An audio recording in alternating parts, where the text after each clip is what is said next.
Oi, eu sou o Jota. Dando continuidade à saga de resumo do One Piece, hoje a gente já chegou aos eventos mais recentes do anime e do mangá. Egghead, a Ilha do Futuro, o início da saga final de One Piece. Então já deixa o like e se inscreve que eu tô real precisando de uma força, porque nem monetizado eu tô sendo, mas também passa no servidor do Discord e é nóis. Antes de ir diretamente pra Egghead, vamos só dar uma passada em One Piece Red pra ver umas coisinhas. Mas Jota, One Piece Red não é canônico. Cala a boca, se é canônico ou não, eu não sei, mas tem muita coisa nessa história que vai te dar spoiler e muda sua experiência, então bora ver a lista. Resumo rushado, os chapéus de palha vão pra Legia ver o show de Okotoro chama da Uta, que comeu a fruta da canção, que no passado distante foi usada para selar uma criatura poderosa chamada de Rei Demônio, Tote Música. Criatura essa que foi criada a partir de todo o mal e sentimentos ruins carregados pela humanidade. No eles derrotam o Rei Demônio, a Uta morre, mas enquanto isso, no plot do Shanks, a gente descobre que ele estava presente no acidente de God Valley, mas claro, como um bebezinho. E foi lá que Rod acha ele e cuida do Ruivo, mas sua verdadeira origem, o filme revela que o nome verdadeiro dele é Figarland Shanks. E o que significa esse nome? Como explicar a existência de demônios primordiais e como sentimentos humanos podem tomar vida? Prosseguimos para as respostas. De volta pro canon, os Monks estão indo em direção pra Egghead, a Ilha do Futuro. Mas se antes no arco de ser uma inspiração, originalidade e inovação, o Oda separa a parte do chapéu de palha. Assim, a metade fica na ilha e esbarra com a supernova Bonnie, que tava lá na missão de matar o cientista do governo, o Vegapunk. O motivo é que ele matou seu pai, que é ninguém mais ninguém menos do que Kuma. Do outro lado, o chapéu de palha, de dentro do robô, são a garota, que é ninguém mais ninguém menos do que Vegapunk. E calma que antes de causar confusão, deixa eu explicar. Vegapunk dividiu seu corpo em 7 pedaços, no original chamado Stella, e 6 clones chamados Shaka, Lilith, Edson, Pitágoras, Atlas e York. E essa garota daí é Lilith, que é comandada por Shaka para levar o chapéu de palha até o laboratório do Vegapunk. E onde tá o Vegapunk original, ele foi achado pelo grupo de Luffy que tava na ilha. Ele tava mexendo alguma coisa dentro de um robô enferrujado. Aquele robô, assim como toda a ilha, foi criado com a tecnologia baseada na tecnologia do Reino Antigo do Século Perdido. Com o diferencial que esse robô de fato foi construído no Século Perdido e usado na guerra. Mas foi descartado e há 200 anos atrás, ele brevemente despertou sem motivo aparente e invadiu Mary Joyce sem causar grandes danos. Porém, um grupo de cientistas da época resolveu manter ele secretamente em vez de destruir. Bonnie tenta atacar Vegapunk, mas desmaia antes porque se assustou com um inseto. Então Vega conversa com Luffy sobre como ele e seus clones absorvem informações um do outro através de uma central de armazenamento chamada Punk Records, e como ele pensa em fazer que qualquer pessoa deposite seus conhecimentos dentro de Punk Records, assim mundializando a informação. Outro objetivo de Vegapunk, e esse mais perto de se completar, é recriar a fonte de energia usada no Século Perdido, que tinha uma carga infinita.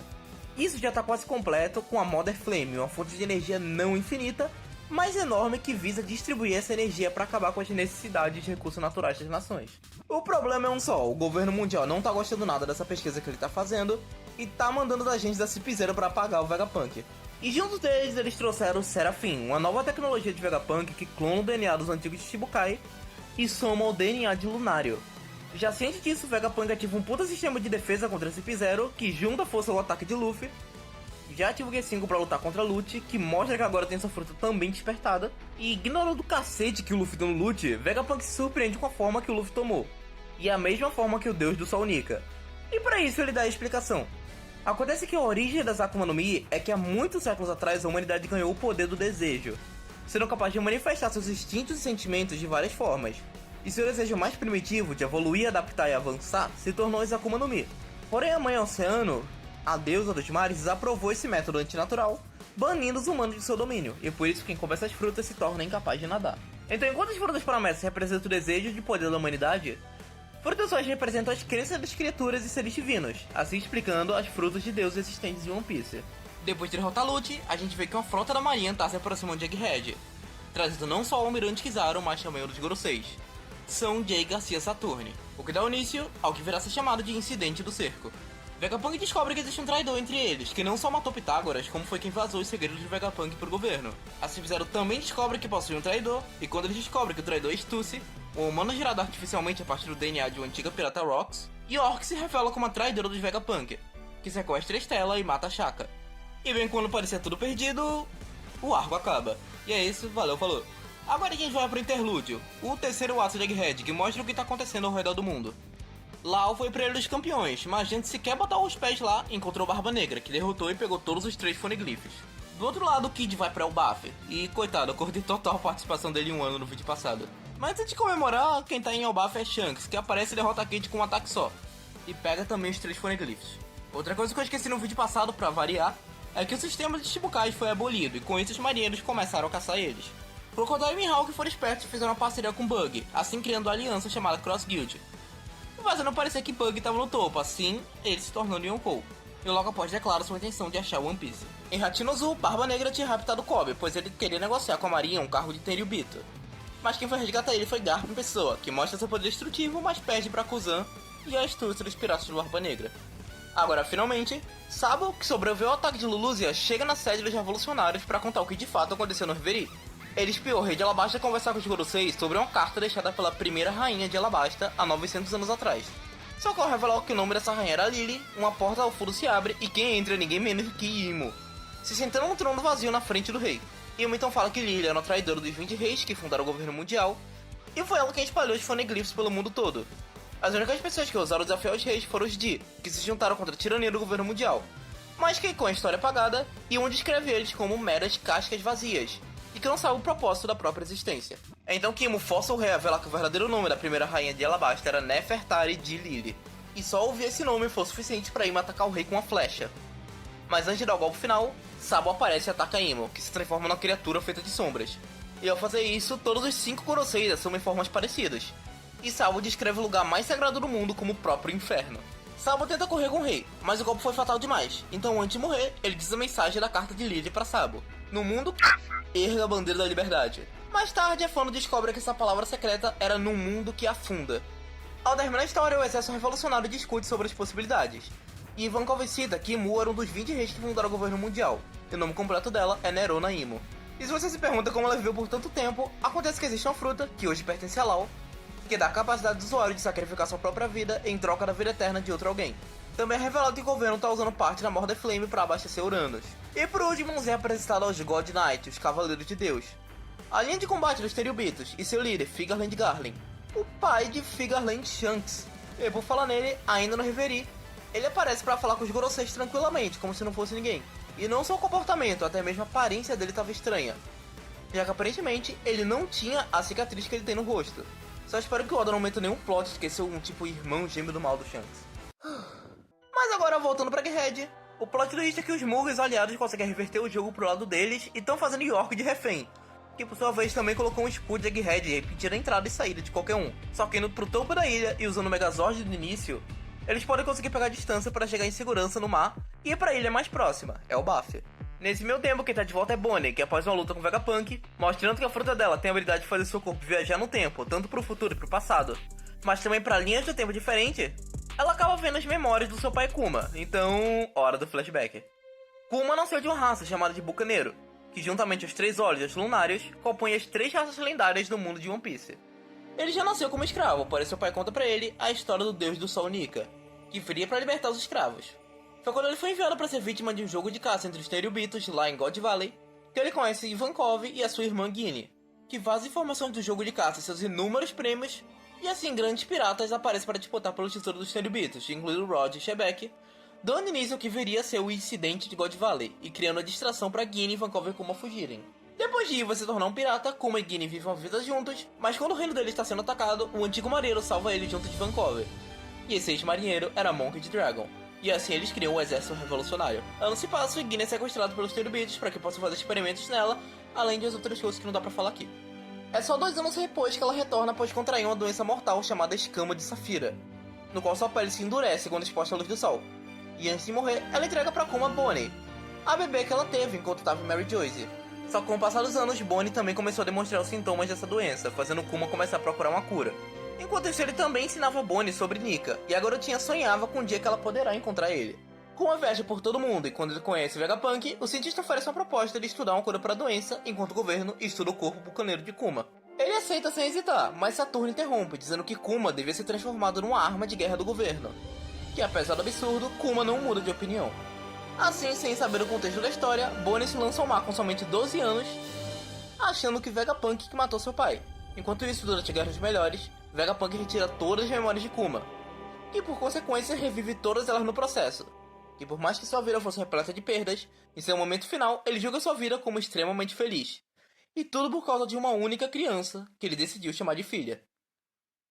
Ao terminar de ver as memórias, Vegapunk dá pra Bonnie um colar de safira. Enquanto isso, Kizaru é o primeiro a chegar na ilha e atravessar a barreira com a Fruta da Luz.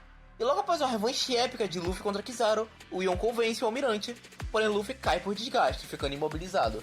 E logo após os marinheiros, Saturne faz sua entrada. Ele abre um grande pentagrama e emerge das chamas na forma de um demônio metade touro, metade aranha. O poder é semelhante, porém completamente diferente das Akuma no Mi. Ele tem a missão de matar Bonnie e Luffy, que está no estado completamente indefeso, mas é parado por Bonnie, que busca vingança contra Saturne. Mas mesmo após ela mostrar que pode usar sua fruta para se transformar na forma mais fraca de como ela imagina ser Nika, ela é facilmente derrotada por Saturne. Mas quando ela já havia aceitado sua morte, Kuma em pessoa aparece para salvar sua filha. Ele misteriosamente recuperou sua consciência. E com um soco que faz referência à cena clássica de Luffy socando Tenryubito Sabaldi, Kuma acerta Saturne, despedaçando boa parte do coitado. O bucaneiro dá um último abraço na sua filha antes de perder a consciência novamente. Enquanto isso, Luffy desaparece após ter misteriosamente recuperado sua energia. Saturne retorna dos escombros, mostrando que pode se regenerar, e Kizaru se junta a ele, só para receber outro ataque de Luffy, que voltou na forma de Gear 5. Aparecendo bem na frente de Bonnie, que se toca que o deus do Sonica que ela tanto procurava estava bem na frente dela. E logo após Kizaru, Luffy soca Saturne, mandando ele para muito longe, enquanto Bonnie foge. Quem Saturne encontra espreitando a luta são Van Algor e Katarina Devon, 2 membros dos Piratas de Barba Negra. Katarina, que possui uma fruta capaz de se transformar em qualquer um que ela toque, rouba a aparência de Saturne. Quando o mesmo questiona o objetivo de Barba Negra, a resposta que ele recebe é apenas o mundo. De volta à luta, Saturne assume sua forma completa e luta contra Luffy e Sanji, mas rapidamente Sanji sai da luta para levar Vegapunk para um lugar seguro. Tudo em vão. Kizaru ataca Sanji e com dor no coração mata seu ex-melhor amigo. Mas a carta na manga de Vegapunk é que sua morte iria acionar uma mensagem que seria transmitida para todo mundo. E a mensagem era sobre a verdade do mundo. Antes que a mensagem realmente comece, Saturne cria mais 4 pentagramas. Invoca os outros 4 Goroseis, Dio Peter, Ethan Battle, o Arcuri e Marcus Mars, cada um na forma de uma besta diferente. Saturne, o Arcuri e Peter ficam para lutar contra Luffy, enquanto o Ethan vai até a costa impedir os navios de saírem. E Mars vai até o laboratório para tentar interceptar a transmissão. Quem chega para ajudar o Luffy na luta é ninguém mais ninguém menos do que Dory e Brog, os gigantes lá do início do anime, que viram notícia que Luffy estava em perigo e foram ajudar. Até porque os gigantes também são uma raça que adora o deus Nika. Enquanto Mars procura pelo Dendemushi, que está transmitindo a mensagem, Vegapunk começa seu discurso com uma nova versão de uma antiga frase de One Piece.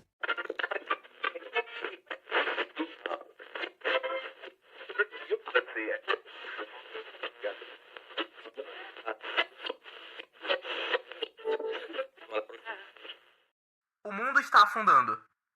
O nível da água global está aumentando. E isso não pode ser um evento natural. Há algo ou alguém afogando o mundo no oceano.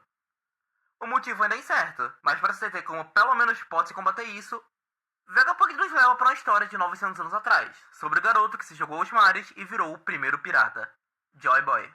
Joy Boy era parte do que era descrito como uma facção, e o governo mundial da época foi uma mera facção oposta criada para combater Joy Boy. Porém a batalha se transformou numa guerra, e as armas ancestrais Pluton, Poseidon e Uranus causaram um cataclisma que fizeram o mar subir em 200 metros e aniquilar quase o mundo inteiro. Joy Boy perdeu e a história afundou com ele, porém ele deixou as armas ancestrais para que possam ser usadas novamente para ganhar a guerra contra o governo mundial, o que levanta a pergunta: por quê? Afinal, as armas já não causaram um cataclisma antes? Joy Boy não quer salvar o mundo? Outra coisa que Joy Boy deixou foi uma grande história do que aconteceu no século perdido e como evitar uma catástrofe. Mas essa mensagem foi perdida e só achada 800 anos depois por Gold Roger, que batizou o tesouro de One Piece. E por que, mesmo sabendo da verdade, Roger não agiu? Ele riu e não fez nada, mesmo sabendo de tudo. Um detalhe que eu só quis contar agora: em japonês, a escrita de One Piece pode ser traduzida de maneira literal para grande tesouro, mas também para algo como a corda que liga ao mundo. A mensagem agora tá acabando. Vegapunk fala coisas sobre a vontade dos Di e como existem vozes do passado que foram e ainda são apagadas. Mas o dia que a verdade estará escancarada está mais próximo. Por fim, ele sabe que quem achar One Piece pode não ser o que Joy Boy queria, mas uma coisa é certa: quem achar One Piece terá o destino de um mundo na palma da mão. Com a ajuda de York, os Gorosei se reúnem pois descobriram que o transmissor tá naquele robô lá do início do arco, que após Luffy se transformar em Nika, ele se levanta, tomando vida e caminhando em direção a Luffy. De um em um, os Vegapunks morrem, e Lilith é a última que sobra, sendo resgatada pelos Chapéus de Palha. Luffy e Bonnie voltam ao barco dos gigantes, onde o Chapéu de Palha descansa e recupera as energias para ativar o G5. Porém, ele sabe do potencial de Bonnie e a convence de sua verdadeira força, assim fazer a garotinha ter seus poderes, e os dois assumem a forma de Nika e lutam contra os Goroseis. Quem também se junta à luta é o robô, que tá tendo algumas memórias do passado, e em algumas delas a gente descobre que seu nome é Emeth, e ele era um antigo amigo de Joy Boy. Saturne começa a atacar o barco gigante para impedir eles de ajudarem na fuga dos Chapéus de Palha. Mas Luffy e Bonnie aparecem e, escolhendo viver para honrar as memórias de seus verdadeiros pais, ela se posiciona na frente de Luffy e os dois atacam Saturne num quadro que tem muito mais detalhe do que você pensa. Na luta contra Emmet, ele já se ligou que é impossível de derrotar os Gorosei sem conhecer seu ponto fraco, então ele se lembra da última memória com Joy Boy antes de morrer. E já sabendo que seus dias estavam contados, Joy Boy decide deixar de lembrança para Emmet uma corda. Corda essa que tem todo o haki de Joy Boy. E ele veio ser deixado com Emmet para que os dois sempre estivessem juntos. E quando ele precisasse de ajuda, era só desfazer o nó da corda. E assim Emmet faz, liberando um haki tão forte que faz os Goroseis, com exceção de Saturne, voltarem para Mary Joyce. Luffy agradece a Emmet, que gastou toda a sua energia e agora voltou a descansar, talvez, para sempre. Assim, os Chapéus de Palha, juntos de Kuma, Bonnie e Lilith, e os Piratas Gigantes, vão em direção à próxima ilha, Elbafia. Kizaru observa todo o cenário devastado, e seus melhores amigos foram embora. Tudo em vão por a justiça que o próprio Kizaru admite não saber se está certa. Antes do arco terminar, Saturne ouve uma voz na sua cabeça, a voz de Imu. Aparentemente, todos que possuem poderes como os Goroseis estão diretamente conectados com Imu. Ela fala para Saturne que além dele ter falhado na sua missão Egghead, foi ele que 200 anos atrás escondeu a existência de Emmet. E para punir ele, seus poderes são absorvidos e Saturne morre. Graças a Deus. E antes que você se pergunte se não vai ficar faltando um cargo entre os Goroseis, ele já foi instantaneamente reposto por ninguém mais ninguém menos do que São Figarland Garden. E assim a gente termina a história do arco de Egghead.